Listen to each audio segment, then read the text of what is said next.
Работилницата родот и родовата рамноправност денес се одржа во гимназијата Јане Сандански во Струмица со цел младите да се запознаат со концептот на родот и развојот. Според Благородна Шопова од Фондација Елена Лука, тие одржуваат повеќе работилници кои се дел од неколку програми, и тоа програма за напредување на растот и развојот на децата и младите, програма за економско зајакнување на жени и млади и програма за спречување на сите форми на родово насилство.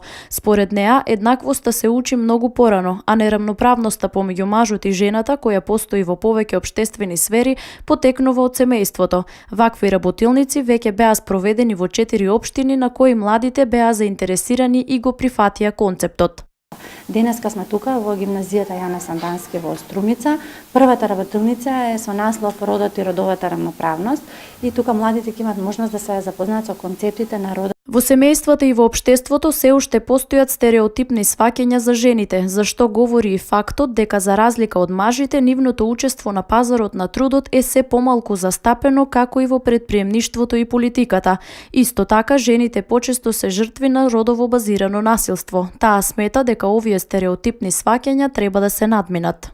Младите беа заинтересирани, веднаш го прифаќаат концептот, може да ги препознаат разликите, различностите на кои што се навикнуваме тие општествено конструирани улоги во семејството, така да се надеваме дека понатаму тие во своите средини ќе се обидат да внесат некакви промени позитивни во насока на напредување на еднаквоста пред се во семејството, а потоа и во. На пазарот на трудот 40% се жени, а 60% мажи. Во претприемништвото 30% жени наспроти 70% мажи. Од друга страна пак на додипломските и постдипломските студии поголем е бројот на жени кои завршуваат.